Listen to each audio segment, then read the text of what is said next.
Hello, I'm Amara Jones and welcome to caffeineTV, your daily video news brief, here to take you through 3 headline numbers in just 3 minutes, giving you a different take on everything from housing policy to the Real Housewives. The first number of today is 14, as in Synod 14. Now, that's the intricate title of a preliminary report issued by a gathering of Catholic bishops at the Vatican in Rome this week. And what it says about a range of controversial social issues should knock your socks off. It says that homosexuals are individuals and should be treated with respect. Duh. It says that gays and lesbians have unique talents and gifts to offer to the world. That's a direct quote, and you'll get no argument from me. It says that cohabitation and domestic partnerships are a good thing, and that divorcees and their children should be treated with respect and not stigmatized within the Catholic Church. Now, this is a far cry from the Catholic Church of just 2 years ago, when the previous Pope, Pope Benedict, said that the Church should double down on its teaching of sin, even if it meant losing half its members. Well, he now spends his days in quiet meditation at a secluded private villa, while the new Pope, Pope Francis, strikes a very different tone.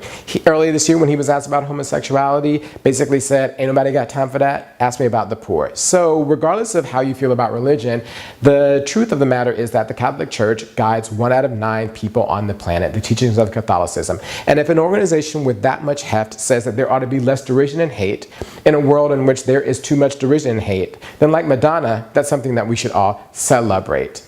The next number up today is 1880. Now, that's the year since which scientists have been collecting data on the world's climate, taking the world's temperature. And new analysis of that information by NASA says that last month, September, was the hottest on record, the warmest ever. Now, practically that same day, yesterday, Monday, the Pentagon said it had to get ready for climate wars, that droughts caused by climate change would cause conflict over water and food, and that they had to get ready for it. Now, that same day, Paul Ryan, you know, Robin to Mitt Romney, Mr. 47%'s Batman back in 2012, said that he didn't believe in climate change, that there wasn't enough science to support it. Now, as John Oliver said on his program, there are 97 out of every 100 scientists who say that there is climate change, and the other 3 are basically funded by the oil and gas industry. Now, Paul Ryan wants to be president in 2016. He wants to lead a military that says the exact opposite of him on a key issue for the future. Now, all I have to say to the GOP is that if this is where they're going in 2016, get ready to say, Madam President.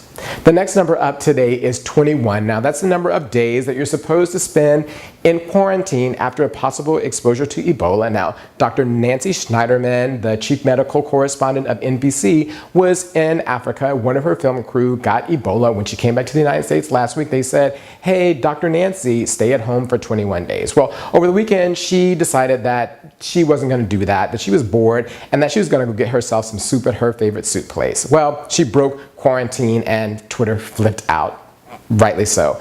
Well, she issued an apology yesterday, but basically said, don't worry, I'm a doctor, I know what I'm doing, and y'all don't have to worry. And so we wonder how Ebola might spread here in the United States, and one of the ways is arrogance. The soup people now have to be monitored, of course, because she was bored.